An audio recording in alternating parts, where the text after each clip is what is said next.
going on, people? Welcome to United View. Welcome to another episode of The Full View, man. Happy April Fool's Day as well. There's no joke. I'm just saying happy April Fool's Day. Good. It's near the end of it now, just in case anyone wants to play any pranks on anyone. We're aware. We've got it covered, yeah? Big up to you guys in the chat. Big up to Kenny. Big up to Good Vibes John. Big up to Owen. And big up to Marcel. We got a lot to talk about in the last sort of couple of hours, few hours / today. Some reports about INEOS not being happy with certain results. In the last sort of half an hour, Man United's approach for Jason Wilcox has been highly publicised by Sky and others. So we're going to talk about what that looks like. And the pressure on Ten Hag. That's the thing. The pressure that is always there as Man United manager, but especially after bad results, it always ramps up. And with how bad that performance was, there's rightly so questions to be asked and answered. So INEOS, first of all, a bit of context. INEOS not happy, Owen. What's gone on in terms of the reports, and then we'll open up the floor. Yes. So James Ducker from The Telegraph was kind of just doing the sort of state of affairs, as it were, when it comes to Manchester United, particularly INEOS, their reaction to recent results. And he is reporting that the Manchester United performance in the recent 2-1 defeat at Old Trafford against Fulham was dimly received by INEOS. And the 1-1 draw against Brentford has again gone down badly in Sir Jim Ratcliffe's camp. Now, it must be stressed go on to say that Eric Ten Hag's an immediate threat of losing his job or anything like that. That's true. Marcel's been here since yesterday. He's been waiting. But it does say that they're not happy with certain results and performances as well. I suppose just go straight to Marcel. What's your response to that with news that they're not happy about that? Well, I'm not happy about what? Sorry, I missed that bit. I was just laughing at the comment. Basically, INEOS aren't happy with the defeat against Fulham at Old Trafford, and they're also not happy with the performance at the weekend as well. It's not gone down very well in Camp INEOS. Yeah, and I can understand. You know, I've said before that even when performances are going well, you shouldn't get too excited about them, and then when they've been poorly, you shouldn't get too upset about them. I mean, the Fulham one was at home. For me, you know, Fulham, their role or what they had to do when they came to Old Trafford was try and make things pragmatic and difficult for us. And then they hit us on a couple of counterattacks, or a few of them, which was good on their side or on their part. And then obviously the game that's just gone, a similar kind of story, but obviously Brentford grow into the game a little bit more after the first 15-minute spell. So these are quite poor results to have within a process right now currently, but right now the task is for us to try and get 11 footballers to control the tempo of a football match in the opposition's half. And within that process of us doing that, we haven't been good at it this season, you know, and you're going to get results like that within the season. You know, we don't have the players really and truly, if I'm honest with you, to be able to carry out that for long spells or dominant periods, taking the next step, something that we suffered with under Ole, a similar kind of thing. But Ole was just starting it from a counter-attacking standpoint. We've come into the second season now with Ten Hag, where he started from a counter-attacking standpoint in the second season, or was kind of doing a bit of Ole ball in the first season, and now he's tried to kind of, you know, open up the team or try and, you know, demand that they play from the halfway line a little bit more, and we haven't been able to do it for many a reason. And you're going to see results like that where opposition teams, especially the inferior teams, set up with their players, you know, guarding the goal predominantly, or to start the 90-minute game anyway. Like what you saw at Brentford, to start the 90-minute game, it was them under siege. And then, you know, once they, you know, the fault in our system, for me, player profiles are a key part of what the fault within our system is. But once you play it into the, you know, beyond the midfield line, into the defensive line, there's not that many players guarding the ball, because we've risked so many players in the forward line or the midfield line, trying to get them into the opposition's half to break down the banks of four that they initially set up. Did you say Brentford were under siege, by the way? Did you say Brentford were under siege? No, Manchester. Oh, we were under siege. Yeah, I was going to say. Well, Brentford were under siege a little bit at the first 15 minutes. That's what I was going to say. That was the point I was going to make is, are you under siege if it only lasts for 10 minutes? Like, does that count as being under siege? So football matches, it ebbs and flows. No team is forever. So if you look at the stats, we actually had most of the possession of the football. So if you also look at the stats, they had, was it 34 shots? Yeah. But it tells a story is what I'm trying to say. So there was a moment where we had possession of the football. What story? I'm trying to explain it. So, okay. You know, there was a moment where we had a possession of the football and we would have had it in their half. then the game kind of breaks down and it ebbs and flows and they get confidence in the game. And a lot of it is where we're under siege. But Ten Hag's mentioned the issue of the ambience. It's difficult to play. Marcel, though, did it ebb and flow? I mean, ebb and flow implies that it kind of went back and forth, you know. Wait, kind of went sort of what, the ambience? What did you say? Difficult to play there because it's loud. That's what we've been suffering with, Flex, for the last couple seasons. Away from home, we haven't been brilliant because under pressure, the ambience. That's what Ten Hag's talking about when he mentions that. You know, playing under the ambience is difficult for us. We've been shit at home as well, bro. Can I ask? Yeah, and that's because of the new style of football, though, Flex, that we're trying to play compared to last season. Because last season it was more like Ole. We had a consistent back line, so we were good at home. Now we've tried to play a different style of football where we're taking more risks in the forward line. Now we're starting to see a TV period away from home, especially last season we had an issue away from home. It's doubled down now. And then you've got the issue at home as well because of the mitigating circumstances and all the injuries, no consistency, even in deploying the high block, even in on rest defense, all these elements. So, yeah, it's just part of a process, though. Marcel, do you write Eric Ten Hag's press conferences after matches? Do you actually write them? No, I listen to them. You listen to them. Marcel, I listened to you last week. And God love you, you're a lovely lad. But last week, man, you were telling me we was getting third. Never mind dropping down, probably eighth now. We was going to get third and have faith in the process. It's the ebb and flow of the table, Kenny. It's the ebb and flow. Ebb and flow of the table. I watched an absolute load of crap the other night. That was the worst performance I've seen in a long... And we've had bad performances this year. But I'll tell you what, if you'd let Chelsea and Liverpool have 70 touches in our box, we come out of them grounds humiliated because they will absolutely annihilate us. We were lucky. The Woodwork 4 times. Ivan Toney had 5 or 6 half-decent chances. I just cannot believe we got out of there with a draw. I can't believe it. We were absolutely woeful. Absolutely woeful. And if INEOS are upset, then so they should be. So they should be. Because they've got to be strong now, INEOS. Because I don't know a United fan, apart from you, Marcel, that believes in this process. I don't. Yeah. Because so what? I'm not having to do Ten Hag, but what he's not doing, he's not recognising what's straight in front of his face, and he's continually playing players like Rashford, McTominay, Fernandes, and that's just three. That's just three that have been inconsistent, poor all season. And if he wants to keep his job, and if he wants half a chance of keeping the fans on side, what he has to do at Chelsea is look behind him when the kick off, right, and see Marcus Rashford, Bruno Fernandes, and Scott McTominay sat on that bench. That's where they should be, right? And there's no excuse now. He has no excuse. He's got Mount available. He's got Eriksen available. He's got Casemiro available. Right, he's got younger naturally he can switch. He's got Hamad. He's got Anthony back. Right, if he even thinks that he starts them 3 players against Chelsea and Liverpool, and we win that game, he's as deluded as you are, thinking we're going to get third. So what it is, Kenny, that basically with the third place analogy that you quoted me with, I haven't said categorically we will get third. I was saying the mentality of Manchester United Football Club should be that we should be aiming for third place's points tally. At that point, I believe it was 15 or 12 points to get with a 30 points available target.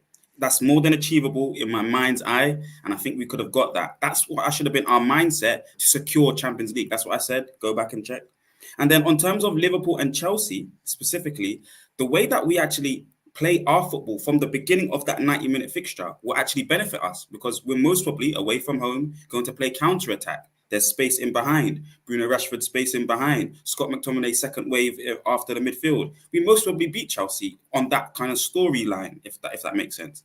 Against Liverpool at home, the ambience is now in our favour.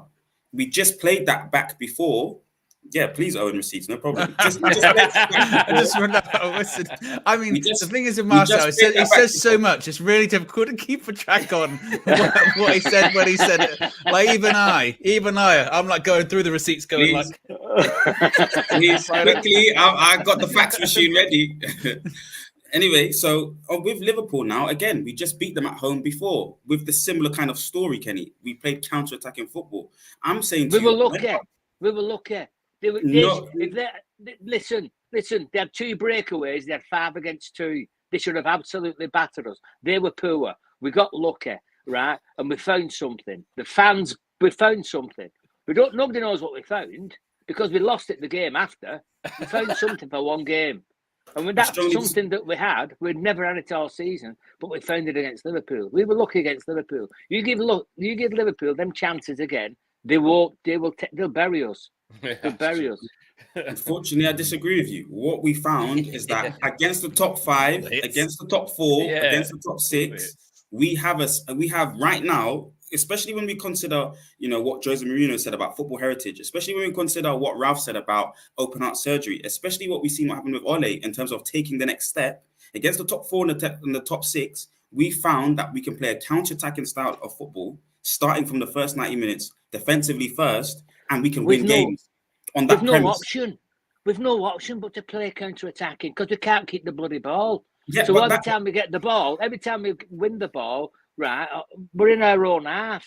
We just can't. We have to counter-attack because if you give us the ball in the opposition half or try and transition, we can't do it. So the only option is to use your speed. You've either got Garnacho on one side, Rashford on the other. You put a ball over and we run after it, and that's it. That's the only thing we can do. We can't do passages of play. We can't do triangles. They run through our midfield. We're awful. I feel like we're banging our head against the wall. I feel like we're banging our head against the wall in the sense of, in the sense of that's happened last under Mourinho. They started from counter-attacking, want to take the next step and dominate in the opposition's half, and we can't do it because it's just about sticking through this process and getting the right players that can do what Ten Hag wants to do. You got to get through that teething period. Hang on. These players are all international footballers. Every one of them was away on the international break. They play for Holland, they play for Denmark, they play for Brazil, they play for Argentina. But yet when they come to us, they can't pass a football. Come on. We're not talking about League Two players here. We're not talking about League Two players. Again, I get it that some are not of the quality that we would expect at Man United, but they have shown flashes. There is something seriously wrong at Manchester United. They're not good enough. I think what you're overlooking, Kenny, is the stadium's allowed. The stadium's allowed. Okay, that's all right. The stadium's allowed. Yes. And I'll tell you what. You know what the thing is, Marcel. When you say that about the stadiums, it's wild, but you're technically kind of right because when's our best bit of form been? When no one's been in a stadium during the pandemic. That was our best time. We broke records away from home. So there's something in it. There's something in it. I want to bring in good vibes, John. Kenny and Marcel. I mean, Kenny and Marcel is like they just need their own pod. We need our own show. Their own show.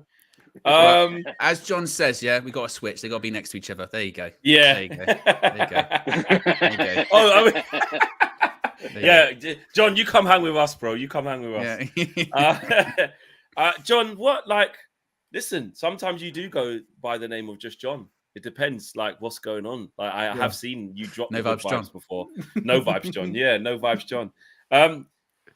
What's your thoughts, bro? Because we keep doing this. When we think there's a bit of hope or players coming back, injury, Liverpool, that was good, and we invest, then we get this.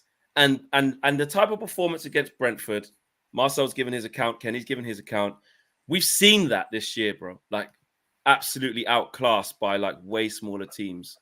What are you saying, man? Talk to us, bro. Normally I'd like to dig into the trenches with Marcel and fight alongside him, but today I don't know. I feel like it's a little bit tough. I'm not gonna lie to you. That game against Brentford, and Marcel, my man, when you come to New York, I'll take you fishing with me. I've been a saltwater fisherman for 15 years. You talking about ebb and flow? You don't know what that means, my broski. I sit in front of them oceans. That ain't ebb and flow.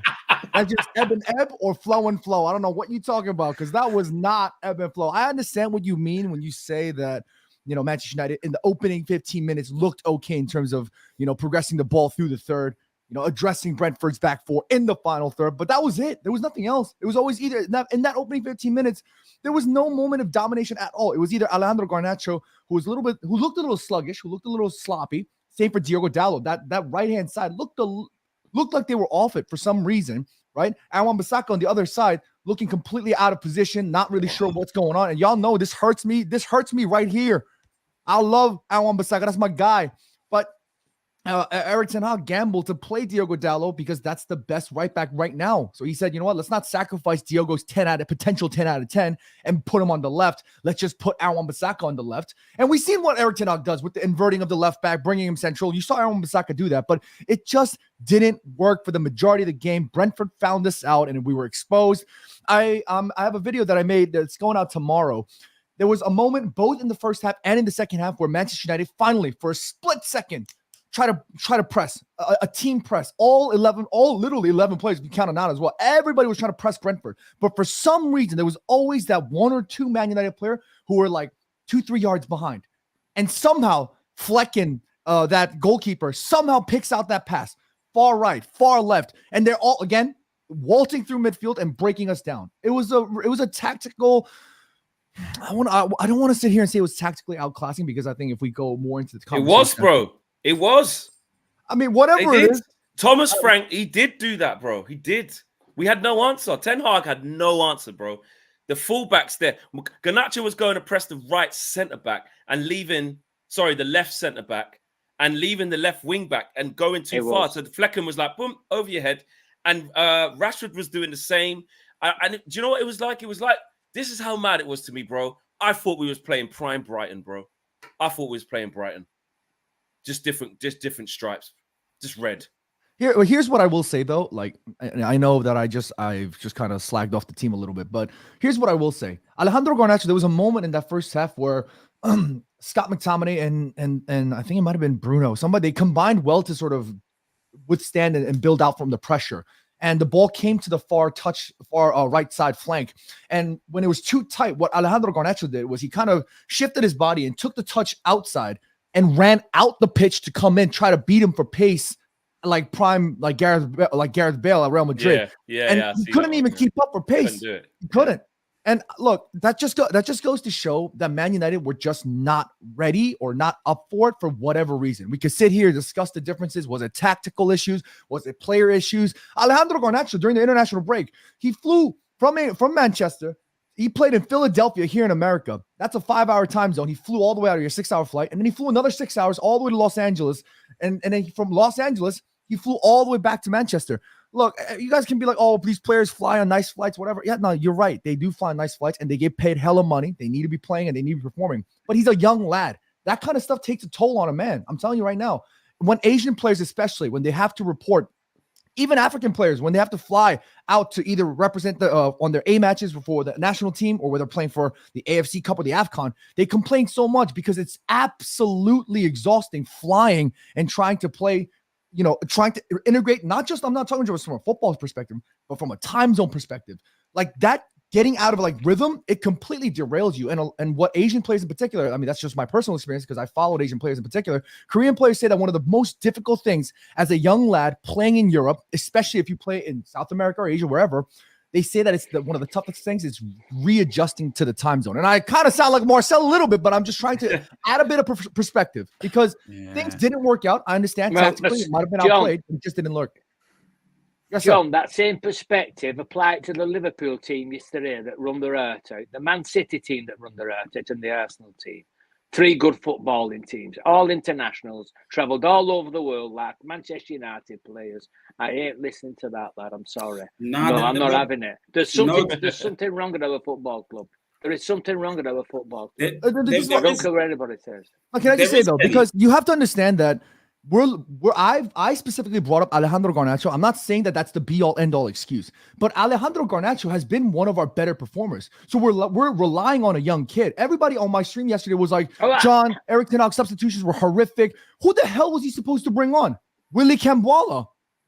Like, he brought on Mason Mount, No. who changed the game. He brought on Casemiro. Everybody was like, we can't build up from the back because Kobe Mainoo and Scott McTominay was getting rushed. I understand. Kobe looked like he was getting tired and whatnot. But as soon as Casemiro came on, one thing that I thought he did okay was, irrespective of the pressure, irrespective of what was in front of him, he always tried to play that one-touch progressive pass forward. And that looked good for like a very brief moment. And I know it didn't work out. I'm not sitting here trying to protect these players because it obviously didn't work out. But at the end of what was that? What fell over? I don't know. Yeah, It was not man. Yeah. Myself? Yeah, I think it was me. Something. Oh, Also, okay. you can't be dropping. I was in the middle of like I was spitting. You can't be. You know what I'm saying? Come on, dog. What you doing? Nah, but just to wrap up my point, all in all, it wasn't good. I'm not sitting here protecting them. I'm keeping it 100. It wasn't good enough, 100%. But there are little perspectives. How does he keep his job? How does he keep his? Somebody tell me. How does this man now keep his job? I don't. Let's ask Owen because he's just been sitting there. I want to hear Owen. Well, what I will say is we do have some breaking news. Go on. News. Here we go.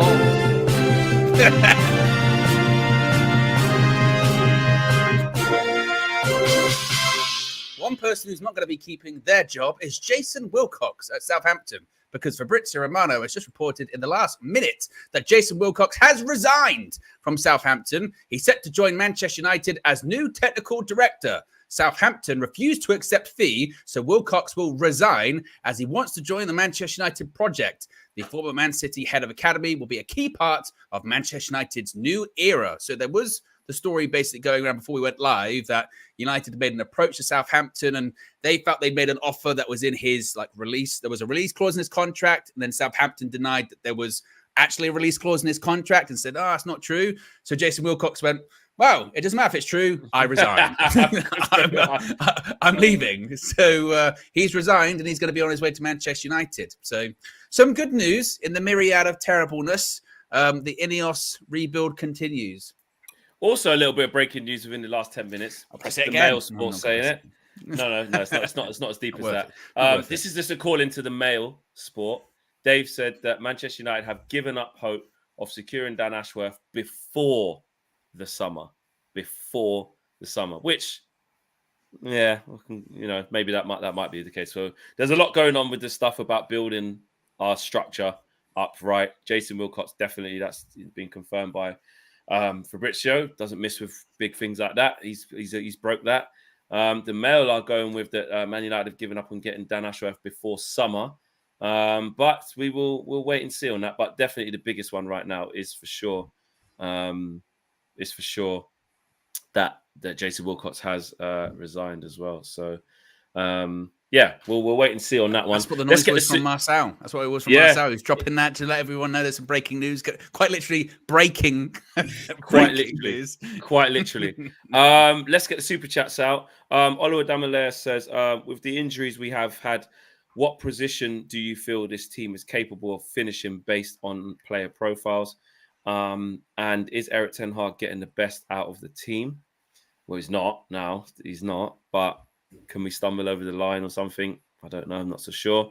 Aminor says, oh, my God, Marcel, would you like us to play in empty stadiums? No. That's not what I'm suggesting. Ugwa says, Marcel moving like sleazy Nigerian politicians. Milan says, Marcel, we were shit and have been. Keep off the Uncle Ray, the Ray and nephews. We cannot even counterattack like before. Big setup issues. Michael says, I remember the We Talk Ajax guy saying Ten Hag is stubborn. This is him and it won't change until it works. It may work in the long run. Aminor says, I love Marcel, but I fear he may get rushed by Sayu. No, he's not going to get rushed by anyone. Everyone has their opinion. I see Marcel, he's in there having his opinion, just like he is here having his opinion. And the best thing about Marcel, as someone did say in the comments, it wasn't a super chat, Marcel sticks to his opinion. That's his opinion, and nobody moves him from that. And it's not a ganging up on and just laugh and point at. It's not. That's Marcel's opinion is quite controversial. People have a lot to say. It's his opinion, and he absolutely should not stick with it. And that's why, since he's come into the space here at United View and doing loads of other stuff, he sticks with his opinion, and that is the way to be. And we love him for that. K Mill says, big up Marcel, but we all know Ten Hag is gone. Start accepting it so that you have enough time to go through 5 stages of grief before next season.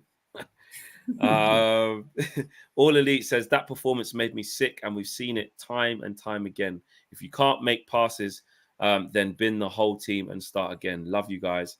And Neil says, come on, Marcel, try and defend him. And Marcel has been doing that.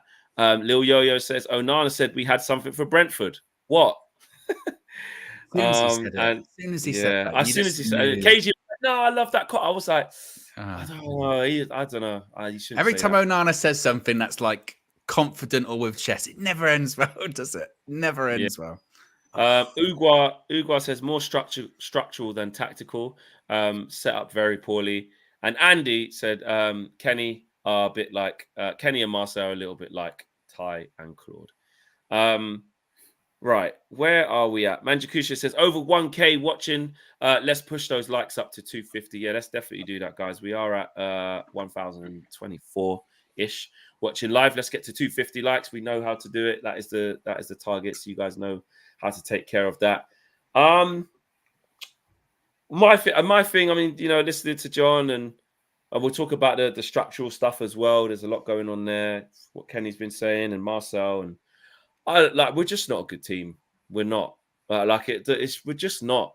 We're not, Marcel. For me, when you said to me, "Why am I confused?" and stuff, bro, the reason why I'm confused or I'm getting annoyed, I said it in my Flex's view, and I've been saying it. It's because of myself.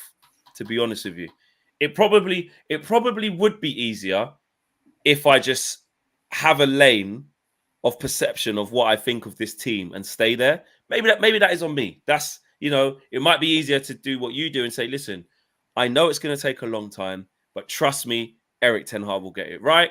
And it might be easier for me to say, this guy is just clueless. He doesn't know what he's doing.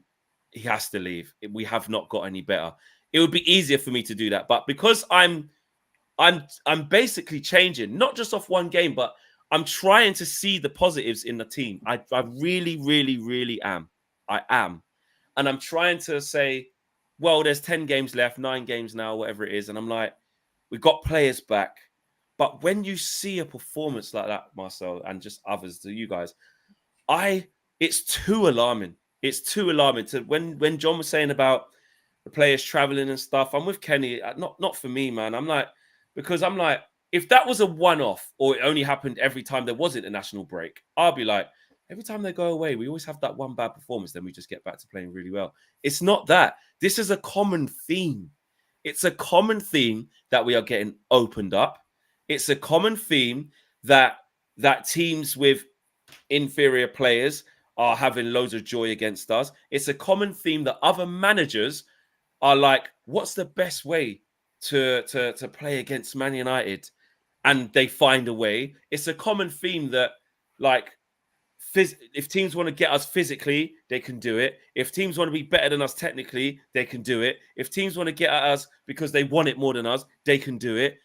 It's too common for me not to be worried. For me, I can't see it and be like, I just know it's going to be all right. Because I honestly don't. I just think, and then what the actual bigger conversation was before we kind of got into the intricacies was INEOS basically not being happy. And I'm like, you've got new people coming in this club to literally get the notepad out like this and go through every single thing. And I just think when they look at how the team's playing, and yes, Marcel, 100%, and loads of people say it, players who are not good enough, 100% agree with that. But the manager, certain things he does and how easy it is to have a great game against us, it's alarming. And it's so alarming how many things are missing from this team. Every time I take everything out of it and just look at the team, even the players that I think are really good or once were really my favorite players or whatever, it's alarming what they lack. It's alarming. And it isn't just heart. It isn't just do they fight for the badge and stuff? Because I believe they've got passion. I believe a lot of them like the club. I believe a lot of them are fighting for Ten Hag. But it's scary, the lack of ability that a lot of them have. And I'm not sure that Ten Hag's going to be here long enough, or whether he should be here long enough to sort of undo that and rebuild it properly. There was only 3 players that played against Brentford the last time we got beat 4-0. Only 3. Only 3. So it's basically, we've come there a season later with basically a new team. It's basically a new team apart from 3 guys, right? And it should have been 4-0 again, bro. That should have been 4 or 5-0 again. So I don't know, man.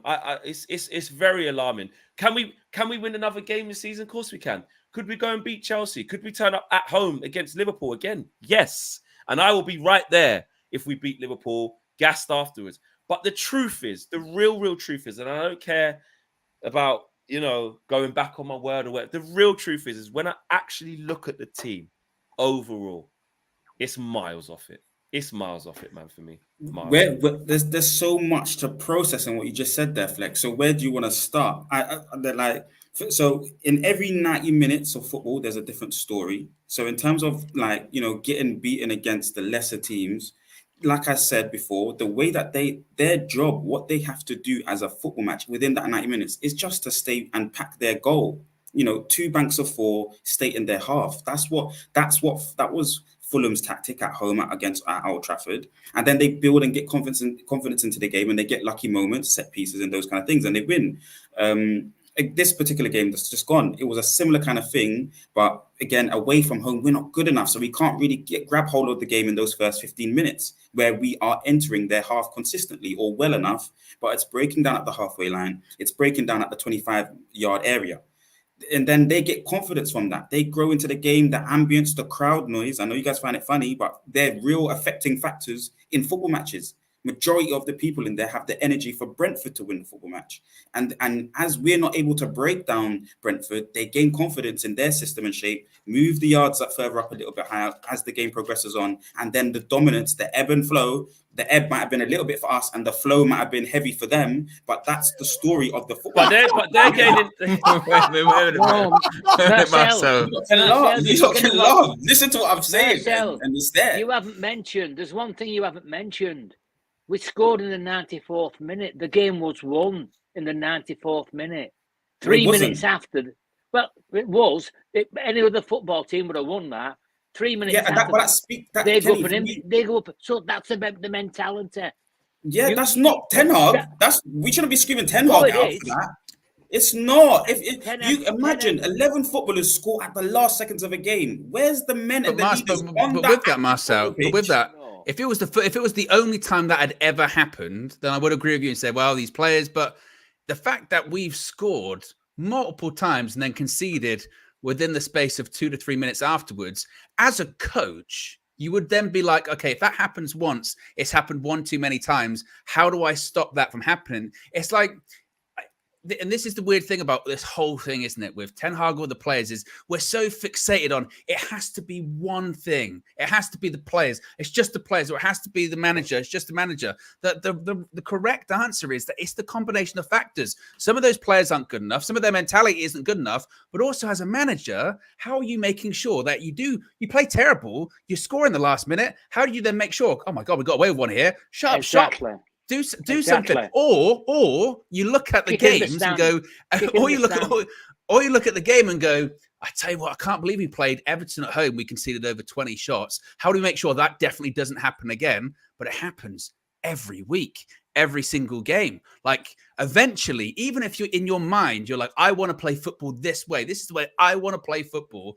Eventually, you have to sort of swallow your pride a little bit, going, well, maybe the way I want to play, it can't work in the Premier League. Or maybe the way I want to play can't work with these players. And guess what? As Kenny pointed out earlier on, those above me are itching for a change anyway. In their mind, they've got a guy they want to bring in, and I've got to give them the best possible reason to keep me. And the best possible reason to keep me, ain't drawing 1-1 against Brentford, ain't losing against Fulham.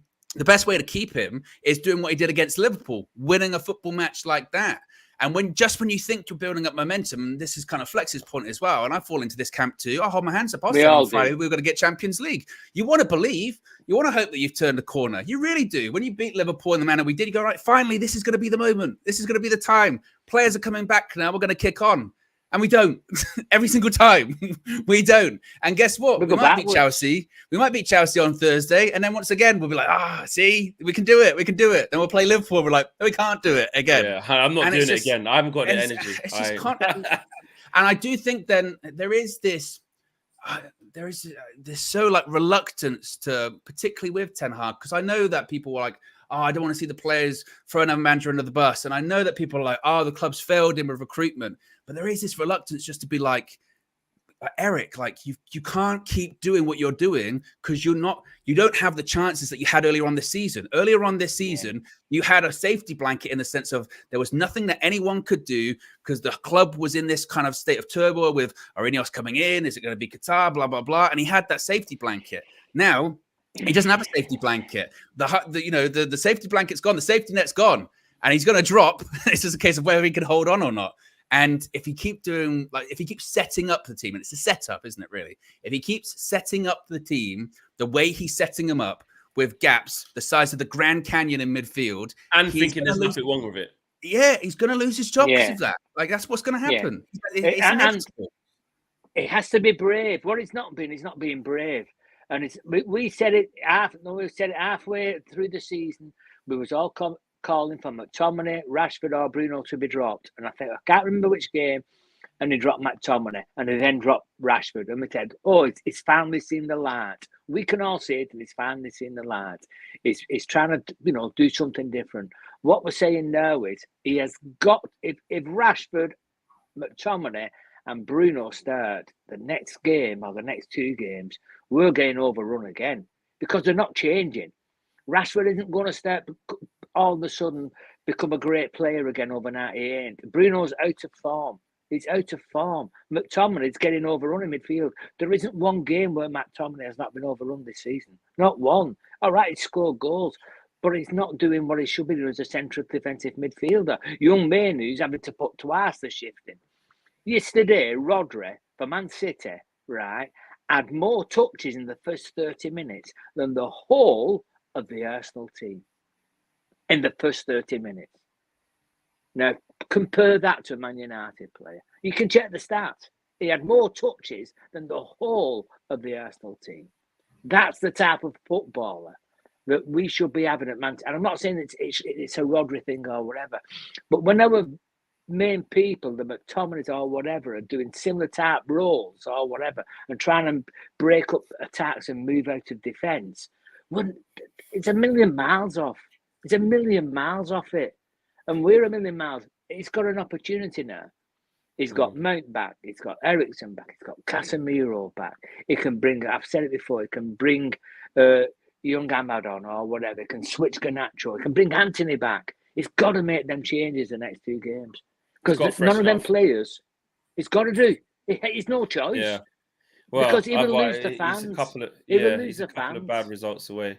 V33 says, each match goes by, my heart is sinking for Erik Ten Hag. Even Ollie's team is performing better than the current team. By the way, Klopp is free next season. Larry has become the latest member of the UV Members Club. Big up to you, Larry. Sanjit says, a team with a low block, 2 banks of 4 and 11 men behind the ball don't have 31 shots at goal, Marcel. And Lil Yo-Yo says, Marcel's channel will be lit. We are waiting. They're waiting for it. And Catch the Deal says, Marcel is reasonable. The rest is emotions. I don't know, man. I just... Go on. Yeah. You guys are not patient enough. I said it. You guys laughed at me when I said Ten Hag's too patient because in 90 minutes, he's got an in-game management issue. And everyone understands that, and he's got a talent ID issue. I think everyone understands that. But you guys just need to wait out a little bit longer. You really do. Is context important with that, though, Marcel, when you're talking about patience? Because I think it was Show was talking to me on the full-time view, and he was sort of saying that, and he's, been very critical of the manager. And he was sort of saying, and I do think people will sort of fall into this category of Ten Hag when they say, like, well, we want him to succeed, and we want him to do well. And with the whole patience thing, we would be more patient if there was something that we could kind of latch on to. Like even in a game against like a Brentford where you go, oh, we drew 1-1, but we battered them today and we just can't put the ball in the back of the net. Or I don't know, when we do play, you know, like a Man City and we do lose, but they go, but tell you what, I can see it. Like I can see the plan. Would that then allow us to be more patient, or allow those more people critical to be more patient? Because there's nothing you can't really see. Like, can you see the game plan when you're watching? Yeah, you're seeing it. I know exactly what Ten Hag wants to do. Yes, and yes. And explain that. And the issue is you guys are seeing it, but at a lesser degree into your minds right now. That's what it is. You don't see it at such a poor level to how you guys think of it, if that makes any sense. So you're seeing the high block, but you're seeing players operate it so poorly, it's giving you a lot of headache. But you're not giving it time for the manager to then change things to then reduce that headache that you lot have, because you're so annoyed about how the high block's deployed. Why doesn't he change it though? Well, he hasn't got the players and the materials to change the conditions of this high block sometimes. And then the players that he's doing, his talent ID's been poor. So he's purchased players that are not really good enough for this. So how's he going to change it? So it's in-game management. But hold on, please. That happens though, guys. That happens. That happens in football. That's happened with Pep, Nolito. But he had other things that counteracted that, a good structure behind him. You guys want to get rid of the manager now and then put another manager in, he's going to have no structure, guys. Someone's coming in January. The Dan Ashworth's coming in January. Okay, Jason, you just mentioned about Jason, but, at the end of the day, these things are happening in the summer. So you're going to put another manager in a similar predicament that we put Ten Hag in. Give it time. INEOS are going to be here for maybe 50, 60 years. Managers are going to be here. Really? You can laugh me. You can laugh me down, but INEOS are going to be here for like 50, 60 years. Unfortunately, managers are here for like 7 years increments. So they have to prove something to us that they can purchase footballers for this system and make it and upregulate it and make it work better. What if they don't want to, Marcel? What if INEOS say, we don't want to buy footballers for the system that we can't see? Because that's part of it as well. Because they're the ones that have got to sanction that spending. That's why I say Ten Hag's got to show something to INEOS, because INEOS will be like, right, if INEOS might be like some of us when they're going, well, if I can see it, if I can see what you're trying to do, then we're happy to facilitate it. We're happy to put the funding in. We're happy to buy the players. But they're not going to give them the money to spend for a system that they can't see. That's why I would say, what is the system? They can see it against Liverpool. They can against the top teams. They can see him operate the counter-attack, because Ten Hag wants an extreme low block and extreme high block. He'd said it already. So you've seen him operate the extreme low block and go and do the counter-attacking spaces. What you haven't seen is him operate the extreme high block, because we've never been able to do that. We've never been able to do that, guys. Hello. But that's where he has to. If you can't do what you want to do, you can't just keep throwing them out in the same way and say, well, until I just do something else, you have to then find a way with the cards you've been dealt. I don't see enough restriction on what we're doing, and then we're half trying to do this, it's a big identity crisis. He has to pick one withdrawn style to say, I'm going to get by until I get this, and this, because we're losing games. We're on the other end of performances. We're too easy to get at. We're conceding too many chances. But I don't see that sort of flexibility from Ten Hag. I don't see it. That's the definition of insanity as well, is it not? When you're going, I know the players can't do it, but I'm going to put them out there every single week to ask them to do this. Yes, exactly. I know they can't do it, and I expect different results when that happens. Like, that is the definition of insanity. That's like me going. That's like me. You guys want coaching. You guys want coaching. So he's going to try and coach them for better results. That's normal. But what if we can't see it? What if we can't see the coaching? What if you can't see it? Are you seeing the game? Did you see Brentford and see coaching in that game? Yes, from a counterattacking standpoint, for the first. I don't believe that. Not a counterattacking standpoint. Sorry, from us progressing the ball forward for the first 15 minutes, we were doing that well. We can't break down 2 banks of 4. That's the issue. That's always been the issue. So then we have an issue with rest defense, or the hole in the middle, the last line, how they operate when we lose the football. You're wrong. I'm sorry, Marcel. I have to correct you. Right. First 15 minutes, all right. We can't break the banks of 4 days. So what do? We revert to norm. Everybody starts shooting from outside the box. Everybody. Bruno has a couple. That's extremely wrong. I have to cut you. We lost the football. We lost the football after 15 minutes. And then when you lose the football after 15 minutes, they do, and then start attacking us. And they were playing the ball into the defensive line. What I do, but what I do as manager is I'm the manager. I've got Christian Eriksen there. I've got Mason Mount. So after 15 minutes, when Bruno's shooting, Rashford's shooting, we can't break them down. All right, I'll wait till half-time. Say, right, Bruno, you're off. Mason, get on. Right? Show Bruno how to be a number 10 because he can't be a number 10 because I think we had 2 shots in the first half. We had 1 attempt on goal in the first half. We were shooting from everywhere. He had the options on the bench. He had no excuse this week. He had Mason Mount there. He had Eriksen there. They could both play at number 10. So at 30 minutes, we'd lost that game. We was absolutely awful. So you get into half. Do we get paid? Do you get paid extra for being just us on? John's having to go on the guitar as well. So you get to half time where we were trying to advance the ball into the forward line. We get to half time where we're trying to advance the ball into the forward line and we couldn't do it after about 15 minutes or so. You're saying that he should have made changes after 15 minutes. He got through to half time and he tries to galvanize. He tries to galvanize the strongest team. He tries to galvanize. He tries to galvanize the strongest team that he puts out, which is something that and like I said to you, I can admit that he has an in-game management issue. He doesn't make the changes quick enough, especially this season. He's got that element of things wrong. But Mason Mount's just come back from injury. Eriksen, because what you're saying for him to change was to add somebody in the 10. Eriksen can't do rest defense. So once Eriksen comes on the pitch, unless he's always gonna be able to progress the ball successfully, there's gonna be an element of Eriksen having to run back with the football. So he has to run back without the football to do the extreme low block. So that's Eriksen that can't really run and Kobe that can't really run, and they're going to leave gaps everywhere. So we would have been even with more gaps if we made those kind of. We could not have had more gaps. At 63 years of age, I had been on there and there'd have been less gaps on. Never mind, bloody Christian Eriksen. Bring Kenny on. Bring him on. Yeah. So you even gave up that towards the end. I don't know what to say. You guys just need to be more patient. It's really that simple. The squad's not good enough to play this style of football. That's even more evident and clear as day. It's just so obvious. I agree with that. I agree that this squad's not good. I do agree with that. But I just feel like I would try to be the most rational and reasonable person, Marcel. You know me. I'm not the one that's like, F the manager, clueless, get out. I always try not to do that.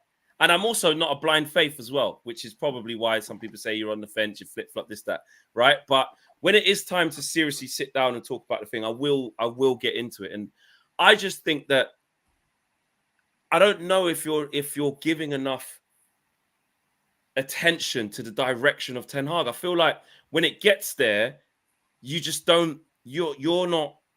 You're not looking at the bits that Eric's not doing, and basically just saying it's fine because he hasn't got the players.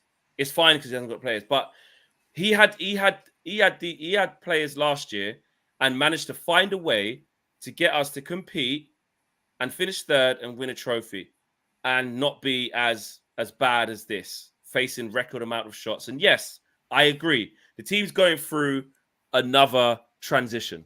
Like, he's brought in Onana, wants to play out from the back. That looks different. You've brought in Mason Mount. He's been injured the whole season, so the plan went out the window.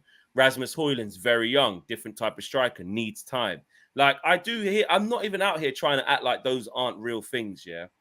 But a lot of the things he's been doing in some of these games, Master, I just don't understand how you don't think it's more alarming. And maybe it is probably testament to yourself, because you're like, listen, I'm good. I'm just going to be patient. I can see it, but what I want to know is what.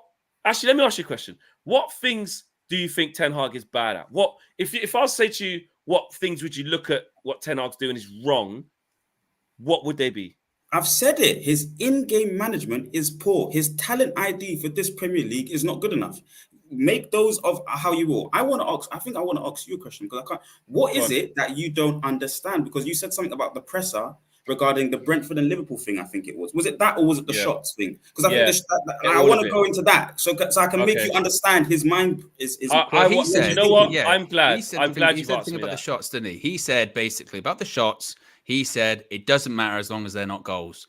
And he said, and also, and this is kind of the really alarming thing, he said, we got a good goalkeeper, so it doesn't matter.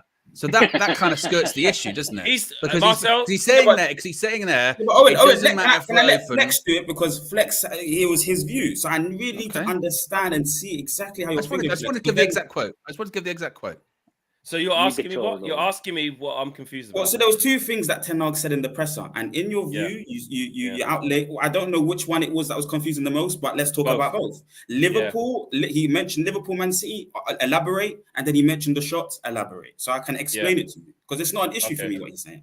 Okay, fair enough. The reason why it's the issue for me is because I think he's talking complete bollocks. In that moment, I think that's a deflection and a denial tactic. I think that if your first thought when we've just conceded a record amount of shots to Brentford since they've come to the Premier League is, saw Man City struggle here, so it can't be that bad, and we just got played off the fucking park, for me, that's an issue. To me, that's delusion. In that moment, that's why I said he's lost me there. Not he's lost me as in get out of my club. Like, no. As when he said that, you've lost me, Eric, because for me, you shouldn't get played off the park by Brentford in that manner, by losing duels, by being able for them to be able to play out from the back as well, them having better technical ability than us, them carving us open at will. And the first thing you talk about is a team that did win there, even though it was hard fought, and a team that did dominate when they won there. Don't do it, because we didn't win and we just got played off the park. So for me, that made no sense. The second thing was, is he concerned about the shots that we're facing? And he said, no, I'm not, because basically they don't score that much. And we got a good goalkeeper. We got a good goalkeeper. So bulk of my defense, or what I want to explain, would be on the first bit, the Liverpool and City thing. And it wasn't his first thought. So you said it was his first thought when he came in the presser. He came in and he admitted it was a shocking performance. Yeah, and I said that. I said that to Owen. But if you say all of that, and I actually used you as an example. Actually, to be fair, I said it's if you say 10 things, and 8 of them things are really spot on, then you say 2 mad stuff. I'm sorry. I'm gonna home in on the 2 mad things that are like, because it's too inexcusable. Like, he did say they wanted it more than us. He did say we shouldn't have given it away like that. I agree. He did say that. But by the way, Flex, it's more important to say that those were his first thoughts. So on what you're saying is fundamentally incorrect for me. Those were his first thoughts were saying all those things. Okay, we can do the different order. But for me, what's fundamentally incorrect or fundamentally stupid is saying in a game where we haven't won and got absolutely battered, talk about a team that's about 30 points ahead of us who went there and won. Don't compare yourself to Man City, because we're not them. We're shit. That's my thing. Arsenal, they won there in the end. But that's what good teams do. They keep grinding down and they find a way. I'm not saying that it was a disgrace because we didn't beat Brentford 5-0 because Brentford is 16th. No, not one person's criticism is that Brentford is an easy game, so we should have walked all over them. No. Nobody's saying that. Not one person saying that. The criticism is, how can a team like Brentford, who have not won a game, and I know they didn't win, but have not won a game since mid-Feb, just come off the back of losing to Burnley, who are awful, away from home, How could a team like that open Manchester United up at will and have the whole freedom of the whole of West London? How? So because they embark on starting from a counter-attacking perspective first, all their players are in their half first from the first 11 minutes. All our players had to enter their half in the first 11 minutes, which meant that there's an element of risk on our side more than ever. They can enter our half and only 2 footballers are there. That was the story of the game early, and it gave them confidence entering into the rest of the 70 minutes of the football match. So what did you see? Did you see us not being bad? Pardon? Did you see Brentford just be? Did you just see what was your? It's a story. It's fights make styles, whatever nonsense that thing is. That styles make fights. So at the end of the day, their style was better than ours for that day. So they had to start from a standpoint of, we're going to do this counter-attacking style and protect our goal first. And Manchester United Football Club, because like we know, you've been mentioning it, Ten Hag always puts his strongest team out and he wants to play front foot football. So his style is going to be the front foot football, having all the risk in the opposition's half.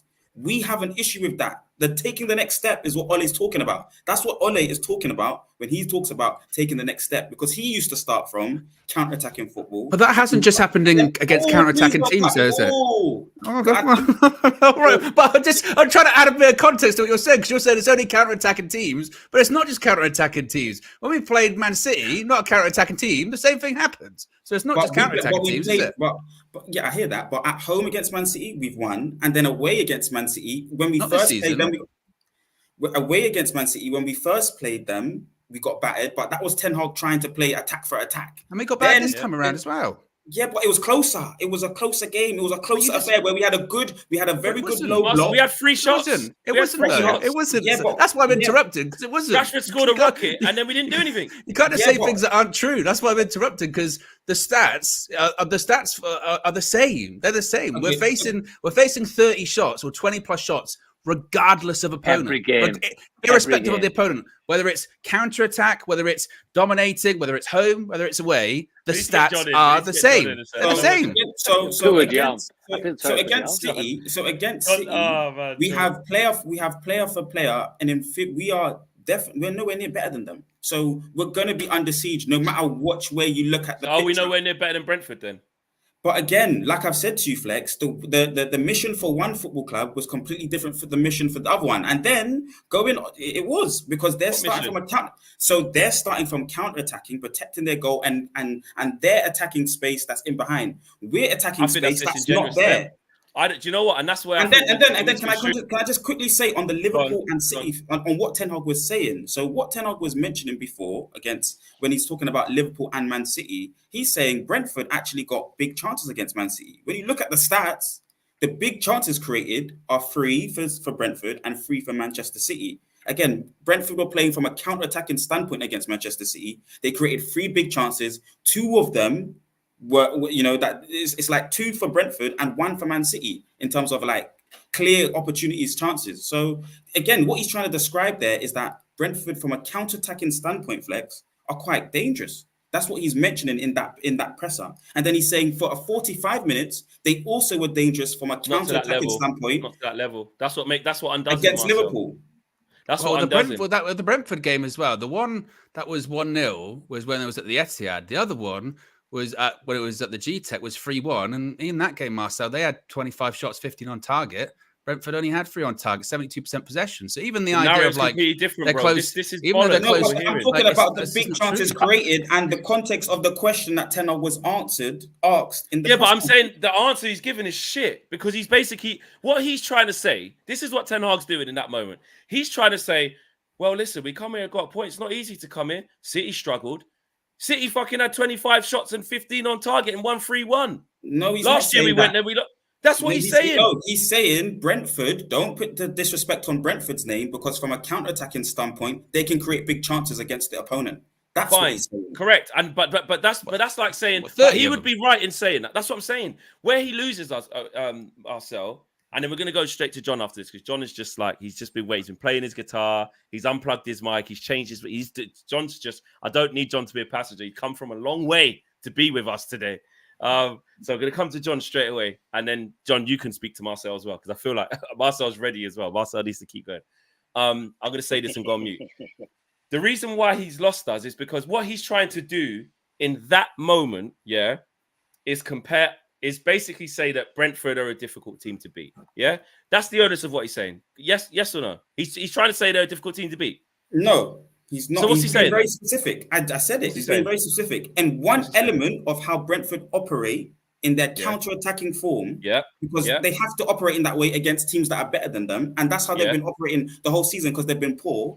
Right. They can still create. Because if you listen to the question that was just before, like 3 seconds before he says that passage about Liverpool and Brentford, it's articulating that Brentford are an inferior team, and he's saying, hold on a minute, they're not. From a counter-attacking standpoint. But they are. They're 16th in the league. Well, no, that we can agree to disagree all day long about Manchester United, Brentford are inferior. And that's not even snobbery. Like, I'm just saying that's how far the thing is. They're 16th. Yeah, but that's the point is. The last 5 results were 4 losses and a draw. The last 5 results. 4 losses and a draw. But Man United rock up and they get record-breaking numbers. Is that not alarming? Is that not alarming? Is that just normal? Is that just normal then? Acceptable. No, is that acceptable? I can answer no. It's none of those things. But Arsenal finished eighth and fifth. Liverpool finished whatever. So when you start your process on whatever, and you don't have the materials, give it time. It's Arteta's first ever job. Inherited a way worse squad than what we've got. What about Pep? We can't just keep drawing it. We can't just keep drawing these same parallels all the time. What about Pep? What about Klopp? What about Pep? What about Klopp? Klopp implemented his style straight away. We could see exactly what he wanted to do. Got to finals and lost. And then the very next season competed. Very next season. Season 2. Pep came in, could see exactly what he wanted to do. Could see that flipping, not Navas. What's the keeper's name again? The rubbish. He got rid of Joe Hart. Bravo. Got rid of him. Don't get me wrong. We could say he was allowed to do it. I understand that. But we're talking about one of the goats of football here.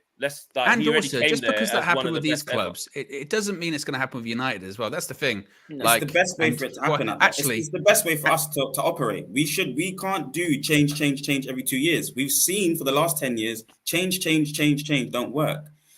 Have your system, upregulate it, and give it a period of time for him to upregulate it. He's had clear mitigating circumstances this season. It worked for Chelsea. Hefty amount of injuries, purchasing players injured and no structure. Give him one more season. Okay, let's John. The floor is unequivocally yours. I'm on mute.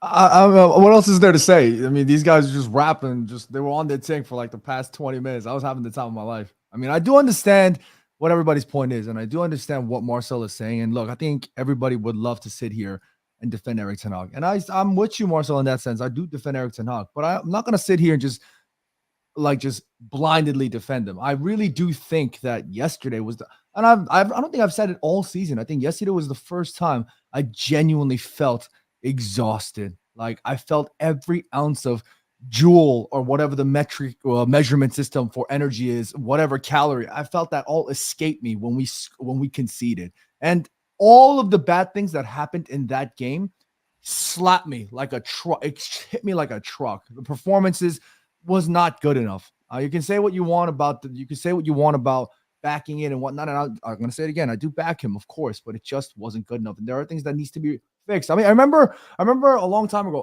What's his name? Ajax, the Ajax fan. I remember him specifically saying that Erik Ten Hag is extremely stubborn. And I have a friend here. Shout out to my guy Esteban. He's a huge Ajax fan.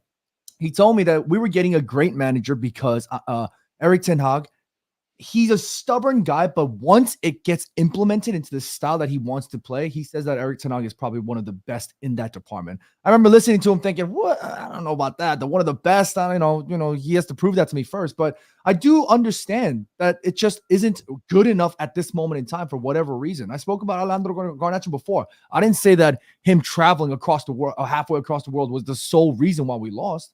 That was just one of many reasons. You know what I mean? He had Rafael Varane, a player that he needs to rely on, a player that he relied on last season. He played so phenomenal last season. This season, his injury record, his injury situation has gotten even worse to a point where we need to put him in an icebox as soon as he gets a little bit of a niggle. You got to pull him off. Victor Lindelof, he goes down, pointing at his hamstring. Nobody thought Lisandro Martinez was going to come on in this fashion. We were all hoping we'd be 1-0 up or 2-0 up, and everybody goes, "Yay, Licha's coming back."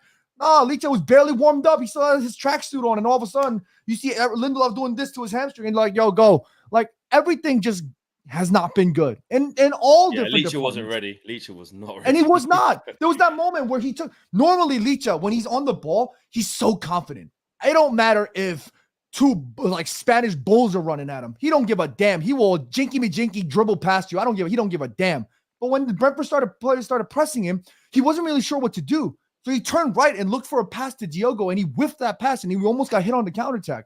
There's just so many moments that weren't good for us for many reasons. Like, we were trying to explain something that I think as Man United fans, I just want to conclude on this point. I think Man United fans, I think this season, we just have to accept that it just has been absolutely the most unluckiest season. I think everybody, and I think Owen was talking about it before. It's not just Ten Hag, it's not just the players, it's everybody. And we just have to hope and pray that when all this thing comes to an end, when the season's over, hopefully we end with an FA Cup trophy. Hopefully we end with a Champions League spot. But there's no need for us to sit here and just be absolutely just losing our shit over whose fault is it, who's this, who's that, because this season has just shown us repetitively that at the end of the day, this is what it is. We can be hopeful, but we got to cap that hope somewhere. Ugwa says, Marcel, what do you see that demands patience? And Ugwa says, there is no high block, hence Brentford's 85 touches. Ketchadil says, why are we hyping INEOS? What are they doing at Nice? I see nothing to suggest INEOS will do a good job at Man United. A good job, but Eric won a trophy and third, so back him. Ben says, the problem isn't only when we lose. Even when we win, we're often outplayed. Surely many of these teams that outplay us have worse players than ours. K Mill says, Marcel, you put in an all-time in researching Eric Ten Hag, and I feel you want Eric Ten Hag to succeed so badly because subconsciously you want to be proven right. No, I disagree with that. No, I do believe you believe. I said I want the Zerbi next. I understand reality. If INEOS come in and say, I've said the next guy should be the Zerbi, one of the first. Do you think it'll be a huge mistake, Marcel? Before I get back to the super chats, if we got to the end of the season and INEOS decided, with all things that we thought of, we've secured Jason Wilcox, which actually that's now saying that if we don't get a settlement package, it's going to be 12 months of garden leave, by the way, if it's just a resignation. Simon Peach has said that. A few other people have said that it'll be a year before he can work, and Man United obviously want to avoid that, so they're still trying to work on an actual deal. But meanwhile, Jason Wilcox gone, sod this. Here's my resignation. So we'll watch this space on that. But if they get to the end of the season, Marcel, and they said we're going to part ways with the manager, would that be a massive mistake? Or do you think, no, it's all right, you could go get De Zerbi and fine, it's a new thing? I'll be torn in two worlds. I will cry. I've said it with Minna before. So I will cry because I know Ten Hag will produce trophies for this football club. He will win Premier Leagues. He will win Champions League at this football club if you allow him to get the players that he needs to get. He can get the footballers, and the system and the idea that he's talking about wins. It's a wrap. But De Zerbi's style of football is like Ten Hag's, but even more systematic. There's not football freedom. There's not football rotations. It's extremely systematic. So you can put a structure above him, and it might get closer to success, but there's not going to be as much beautiful football. You'll basically put in a new manager in. Once you put him in at the summer or at the very end, once game 38 finishes, and INEOS decide not to prove anything to us as Manchester United football fans and just get a new manager in, then you're basically given the exact same predicament Ten Hag had. And you might as well bring that manager in for the very last game like Ten Hag did, and they run the board like Ten Hag did. There's no structure ready. Like you mentioned, Dan Ashworth, the guy that should spend the next £1 billion for the football club, is coming in January. Jason is not here yet. Omar Barada, is not even here in full capacity. So, not yet. Yeah. So the structure's not structuring it right now. It doesn't make mathematical sense to put in another manager. Keep Ten Hag, let him do his humble work. He's had huge mitigating circumstances as to why we can't play the way we want to play. The build-up happens at Manchester United Football Club under Ten Hag from the defensive line. Defensive line's not even been here. He wants the midfielders right next to the strikers half the time. He wants an extreme high block that requires good footballers to operate it, that he needs a structure to get those good footballers in. Basically, if we had Newcastle and Ten Hag as a manager, Newcastle footballers, instead of our footballers and Ten Hag as a manager, we would be seeing a lot better things, because its player profiles, again, like what your manager's told you, enables you to express a style of football. But his profiles are the ones where he's brought them players in. Not all of them, but Fleck, I understand that. And he can make those, that's Bravo. We just mentioned the Bravo mistake. We just mentioned the Nolito mistake. Okay, so let him undo those things. That's real things that happens in football. Other clubs have been allowed, their structure has backed their manager throughout the dynasty process and allowed them to change those things. And then on top of that, he's got those footballers that he's brought mixed with a culture of failing footballers. Ole's mentioned about it, Ralph's mentioned about it, Jose's mentioned about it. So it's not just all his players, Fleck. He's got failing footballers among them that are going to decrease their level as well. Okay. I hear what you're saying there. Old Greg said, I'm with Marcel. Patience is needed, but the manager needs to do better. Also, I swear we only have lost 2 games in 2024 so far. Yeah. We have, but it's the manner. It's the manner. I think when we do lose, it's the manner. It's alarming for me. David G says, it's funny how we drop Eriksen because his legs are gone and he gets passed by, but he's hardly played all season and we get opened up anyway. Interesting. Ugo says, squad not good enough, yes. But what style exactly? Marcel says he's been able to see the style. V33 says, Kane and Maddison are levels. Why were they so blind to not get them? Ugo says, Marcel, it is not counter if they had 85 touches. I said they grew into the game. Okay. Olo Damilere says, Marcel, do you think because Eric Ten Hag is not getting the results, that is why it is so difficult for people to see progress, or his style of play? Or are we just blind? A mixture of the two. So yeah, mixture of the two is the short answer. I'm not going to explain. Wajid says 85 touches in the opposition box hasn't happened in 5 years.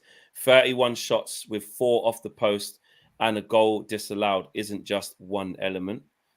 Big up Wajid. M. Sati says, as Sir Alex Ferguson said, back the manager at least until the end of this season. I don't think people understand how deep our issue is. Eric Ten Hag is not a god. How can he control unpredictable 5 to 7 players? And Wajid also says Klopp was in the Champions League final in year 3. Pep won the league in year 2. This selective comparison for Eric Ten Hag is boring. Look at the overall season. And Milan says, just to put it out there, if Eric Ten Hag wished to play with a high block, he would do it. Metrics show we play deeper than we did under Ollie. This is backwards. There are 2 things that Marcel hasn't mentioned, and he should really mention it, really, because it's counterintuitive to what we're all saying about Ten Hag. Ten Hag still has, after 18 months, the best win ratio of any manager at Manchester United over that same period, right? And that's a fact. We have conceded less goals this year than Tottenham and Aston Villa. That's a fact. Now, I know we don't like what we're seeing with the eye, and I'm not trying to defend Marcel's rhetoric here, but then we can't get beyond that. You know, we can talk about, like they've had 80 touches, 70 touches, this or whatever. But as a manager, he's still got the best win ratio of any Manchester United manager after 18 months. So why are we not happy? That's what I want to know. Why are we not happy? And I think the reason we're not happy is we can see it with our own eyes. We don't like it. We don't like the style of play.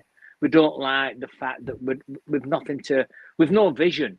That's what I've not got now. And also, we're behind them teams that you just said, Kenny. So we've conceded less goals, but mate, last time I checked, that's the point I'm making. Yeah, we're 8 points off Villa or whatever it is, off Spurs.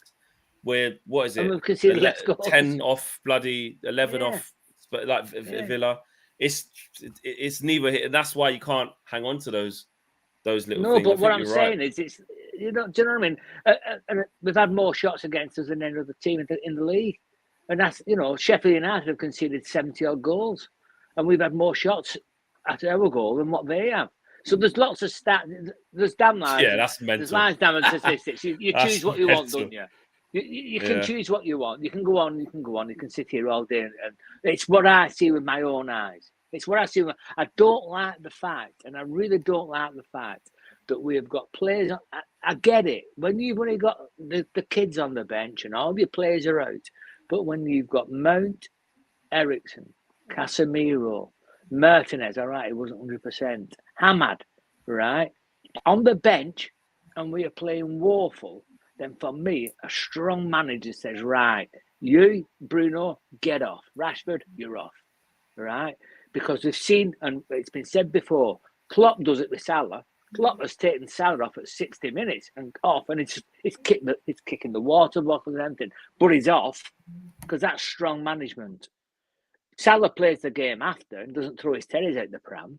I think what we found here, Kenny. But if you're looking at Eric Ten Hag in terms of, I guess, his patterns of behavior from the first half of the season, where many fans were calling for Bruno Fernandes and Marcus Rashford to be pulled off because they were playing so poorly. And despite that, Eric Ten Hag was playing both of them for the entirety of the 90 minutes, or maybe taking them off at like 85 minutes. Would you say that maybe Eric Ten Hag has improved in certain ways? Because if you've seen the past few months, he's taken them off a little bit earlier. If we're talking about substitution. I get it. I'm not about this current game. I get it when you look behind you at the beginning of the season with a lot of injuries. So he looks behind him at 60, 70 minutes, and with nobody on the bench, with no game changers on the bench. We don't even have Anthony Martial on the bench anymore.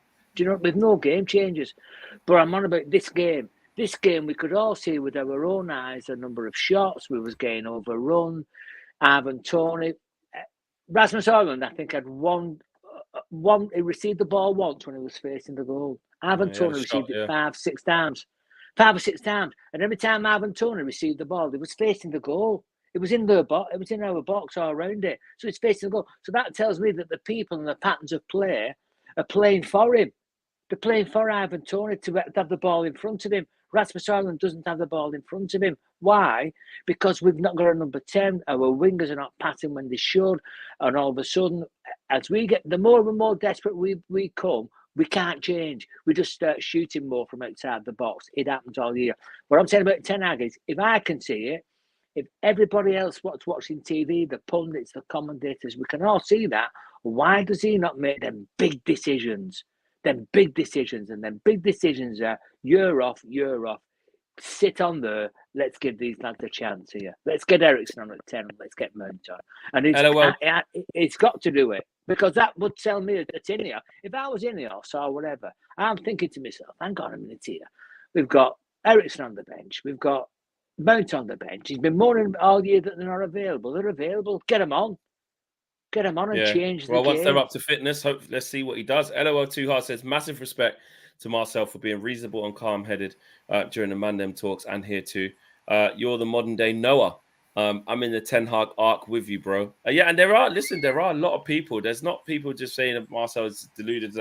There's a lot of people who agree. There's a lot of people who want Erik Ten Hag to stay and think that it's, patience is needed, and we've got to go through these rough times, and he will be the right man. The same way that there's a lot of people who are like, nah, can't see it, can't see it. And I don't know. I just think, like, when we see certain things, it's like, I don't know, man. How do you Flex, I think people are going on Marcel for the wrong things. Like, when he's talking about all this stuff right now, I think it's all facts. I think we need to criticize Marcel or question him when he said he wants to, he's ready to cheat on Erik Ten Hag or something. That was wild. I'll never forget that. I remember I was crying. I remember I turned off the stream and I was still laughing. That's what people in the chat should be like, Marcel, what are we talking about? Not this stuff, because he's got a point when he can't do it. Nobody's bigger than the club, John. Nobody's bigger than the club. So I'm happy. I can understand. Correct. I can understand if it's 10, like if INEOS coming, but they've only paid that right at 25%. So I would need them, or to whatever percentage it is. So I need them to prove to me, let Ten Hag honor out his contract like a gentleman, and let's see what he produces at the last bit of his contract. And what they have to do, because like I said, they're going to be here for many a year. They've made a big stake, or they've attached their name in a massive way to this football club, most probably for the long run. 50. I've just given you a number, 50 years. So they have 1 year here of almost an insurance policy or for us as fans to say, can they get and upregulate the quality that 11? Can they? There's a style of football that our managers outlaid.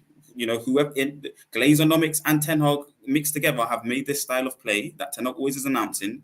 Can they produce it and get it in comparison to the competition in the league? Because at all moments, that's what we're doing at the same time. We're comparing ourselves to the competition as well. Even though we have to look in-house, the competition have elite ballers. So Ten Hag needs this system to operate with elite ballers that can do it at a Premier League, Champions League winning level. That already within itself, if you look at football heritage, what Mourinho's been talking about, and open heart surgery, which Ralph has been talking about, that already you lot should be thinking, well, you need 10 man out already. You need 10 players out, boom, boom, already. We're not even, forget about anything else. And then when you think about Mourinho and Ole, were both counter-attacking managers. They weren't asking for high-intensity runs, which is, again, what Ten Hag said has increased within the league. All these kind of things, it's Newcastle. The Newcastle style of players is what is leading the football. Liverpool as well, winning the league. Hard-running footballers. We've never had that. We need to get that into the club and try and implement this system first. And then, and if it doesn't work, get rid of Ten Hag at the end of the season, and then of his third season, and bring somebody in that is happy. Again, De Zerbi will be perfect because it's similar kind of football on the halfway line. It always feels like counterattacks. It always feels dynamic. It's very systematic, and you can get players that will just keep quiet and do that job, not free-flowing players that are creative. Ivor Clip says, us Man United fans need to get over the glory days. This is what we are now. All we can do is support the manager. Things will eventually turn around. Uguay says, let us have a poll. Erik Ten Hag in or out? Well, that's what they've asked for. That's what you shall get. And Mark says, I think considering a lot of the issues we have are recurring since past managers, players need to take more blame, but Eric Ten Hag has to do better. So a little bit of both there from Mac. And Francium says, yeah, Eric Ten Hag has a high win percentage, but no one mentions the fact that he is second to Moyes when it comes to the worst loss percentage. And that's what Kenny's kind of saying. There's bits and stats. There's always stats you can use that can shape whatever side of the coin you're on, I suppose, if we're being honest. People wanted a poll. Oh, it's there. There you go. 53% at the moment of Ten Hag in. And it's going down a little bit now. Oh, so yeah, 56% as it stands, Ten Hag in. 35% Ten Hag out, and Ten Hag undecided 9%. We're at 360 likes with 1,400 people. What do you think? What would convince you, Flex, that he was the right man going forward? What would convince you from there? If he had to do something from there to the end of the season, what could win you over? What could win you over? It's hard to answer because from now to the end of the season, I don't think we can play any differently. Like I can't see. So when like Marcel, because that is a patience thing. If we've been like this for the whole season, I can't get to the last 9 games and be like, he needs to change everything and we need to just look like Arsenal or we need to look like Liverpool C, because that's not going to happen. It has to be momentum and a real change in style. But how do you get that? So it has to be results. It has to be getting into the Champions League and winning the FA Cup. That's that and that's not even. And it's not even like I'm sitting here now saying he must go now. But I'll be honest, I do feel like I'm back to where I was before the Liverpool game. Which again, people say you flip flop. Just choose one. Sometimes being a fan is that because you support your team. Like I support Man United, so every game they play, I'm emotionally invested in wanting them to win. If I look at the bigger picture, have I got concerns about Eric? Absolutely. And that's why I even said I went from, the one, it's fine, he should stay. Then I was like, I'll be honest, I'm on the fence here. I'm now on the fence. I was what completely about you, saying, Owen? Yeah. What about you, Owen? It's difficult because I remember coming out of that Liverpool game and I really tried to be like, right, because we went into, and everyone thought we were going to lose, right? Everyone, because Liverpool were playing so well, quadruple, this, that, and the other. We're not very good. But irrespective of logic and thought, we all went, no, okay, we're going to back the team. We're going to back the manager. We're going to do it. We're going to do it. Even when we were losing in that match, we go, no, a chance will come. A chance will come. And it did. And I really did think, that's why I said it on the Trinity last Friday. I thought, I'll tell you what, things feel like they're happening actually for us finally this season, whereby it wasn't just that one game. It was the stuff that was happening in Europe, like suddenly 5th spot is a Champions League spot, and suddenly Spurs do drop points and Villa do drop points. And then you look at the games that Spurs do have coming up against, they got to play the top 3, and you start doing the quick mental maths. So you go, actually, that might work out. We could actually maybe do this. And then suddenly when you see the same things that have happened and hurt us all season happen again at the weekend, that is when you then get into the territory. Like I said before, my initial prediction before predicting the Champions League was that I didn't think he'd be in the dugout first game of next season. And that was based on, I didn't think he was going to be able to get the results to save his job, basically. And I thought, to Flex's point, to save his job, he's going to either have to get into the Champions League or win the FA Cup. And we've kind of already established, haven't we, that the FA Cup, even if that would happen, it might not be enough. It might not be enough, particularly when I said the people, I really get the impression the people above him, INEOS, I feel like they've got a very itchy trigger finger when it comes to finding who their new guy is. And I feel like they're waiting to either be proved wrong or proved right. And just when you think maybe he's going to prove them wrong with a result like Liverpool, they start to prove them more right by results like Brentford. And as we spoke about earlier on, the result against Fulham. Like, I remember after that Fulham game, I think a lot of people that really did support him went, that's a tough one, that's a really tough one, that one. Like, that was I think for a lot of people, that Fulham one was a bit of a turning point. And then it does feel like that Brentford game as well at the weekend. It's another one where it's like, that was quite bad, And it wasn't to the point that we drew that game. and you wouldn't know it, like coming out of it. Like when you talk about it, we're talking about it like it was a loss. We kind of forget that we got a point coming out of it. We've It got feels something that like a actually defeat. gives us something to Yeah, go. yeah. And it's just like, I think about INEOS and I think about them doing their due diligence and putting together this structure, Wilcox, Barada in the summer, trying to figure out what happens with Dan Ashworth. And you just sort of go, man, if they're doing that and they got these plans in place, is he part of those plans? And I know that they keep saying, well, no decision's been made, no decision's been made, no decision's been made. But we're in this really critical period now where I really do feel like he has to win them over. And I just don't know if he's going to, if he keeps setting up the team the way he's setting them up. And I know I totally appreciate what Marcel is saying, you know, with the process, patience. But I think we're maybe asking for patience with a group of people that probably don't have that much patience, because their window where they're judging him is the next 2 months, not the next year and a half or anything like that. And I just don't know if he's going to get those results, unfortunately. John, tough. what do you think? Yeah. Honestly, John? this show, honestly, I could have just sat here and listened to you guys talk the whole time. I think everybody's been saying something relatively. No, I'm not.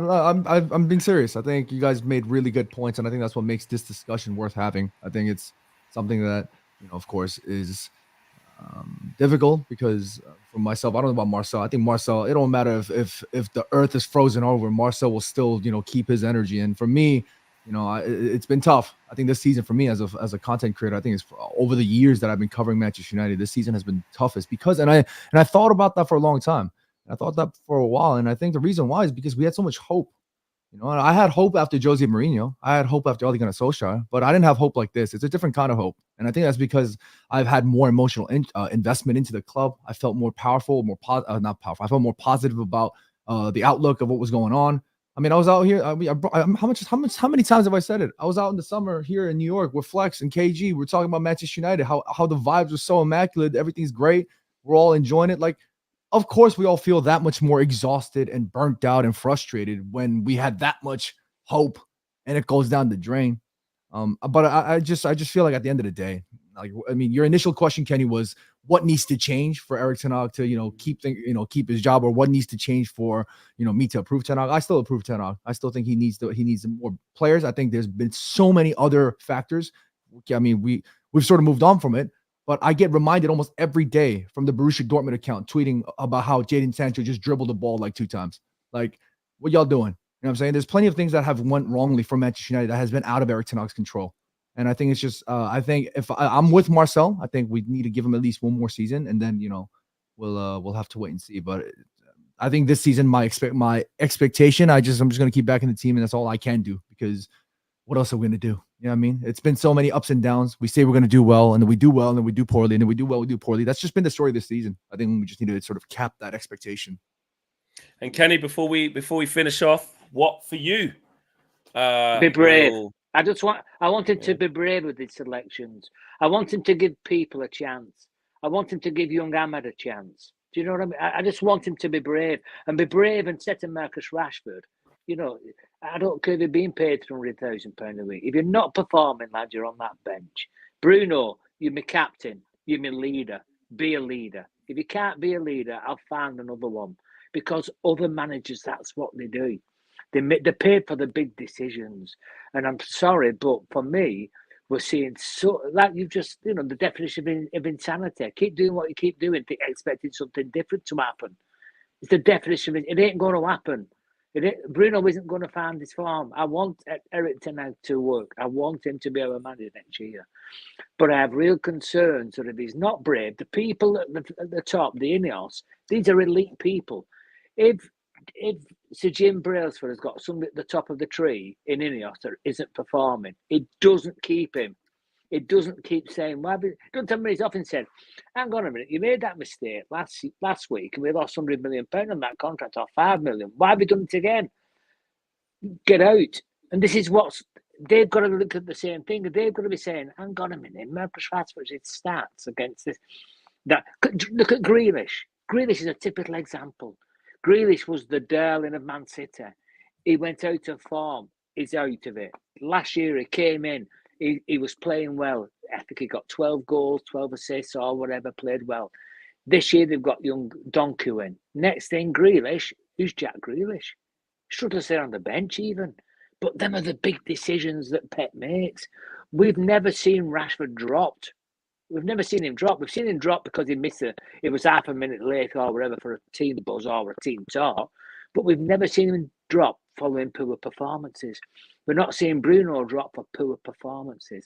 Other managers make them brave decisions. You have paid 60, 70 million pounds for Mason Mount. You have moaned all season that you have not had those players available to you. You've moaned. You've now got them. Show us what you want Mason Mount to be at Manchester United. Show us. Because if you paid 70 million pounds for him, you've not bought him to play him on the bench. If you bought him as a number 6 or a number 8 or whatever, and if that means dropping Manu for him, then fine. Okay, I accept it. I won't like it, but I'll accept it because that's what you bought him for. And if you're keeping the Casemiro or whatever, then that's what you do. Be brave. Just be brave. Yeah. Do not keep going over the same thing. Cads agrees with Kenny. Says spot on, Kenny. Ten Hag needs to make these brave decisions unless it is true players run that dressing room. Let's go around the room before we finish off. And I want to ask this question. This time next week, on the next full view, Manchester United would have played twice. They would have played Chelsea and they would have played Liverpool. Starting with Marcel going around the room. Marcel, how many points will Manchester United collect by the time we reconvene for the next full view next Monday, same time? 6 points if we play counter-attacking football. 6 points if we play counter-attacking football. Just please, I hope you heard what I said, the condition of the 6 points.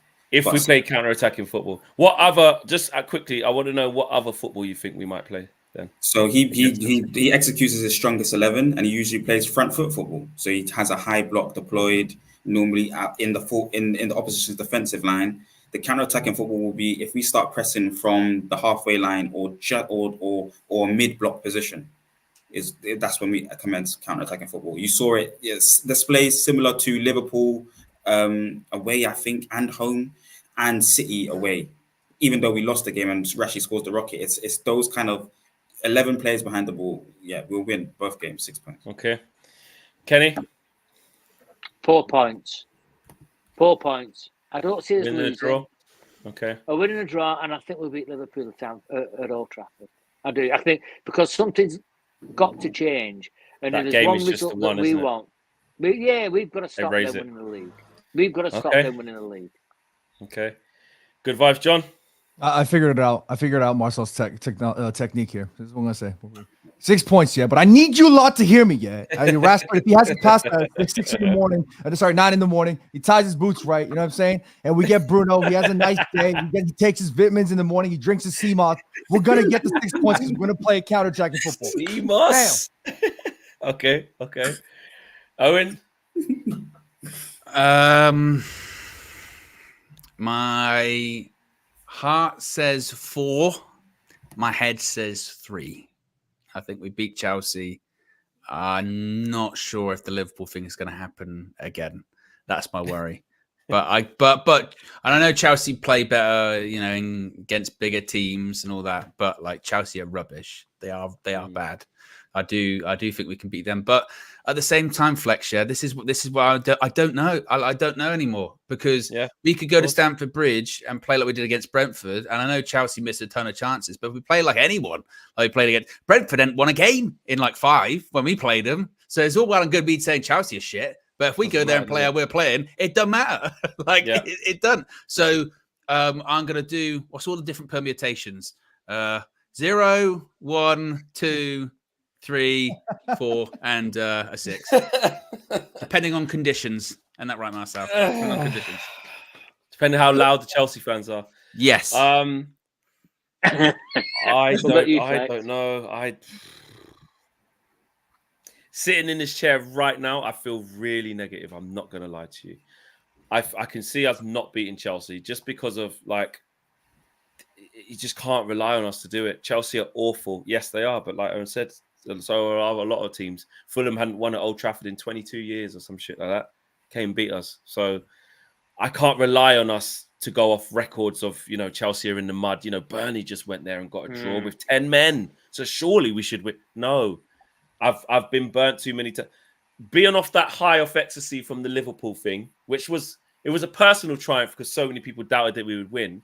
But it was less of a triumph of like, see, I told you this team's good. It was more of like, I just knew we'd win that game because we just raised it for Liverpool.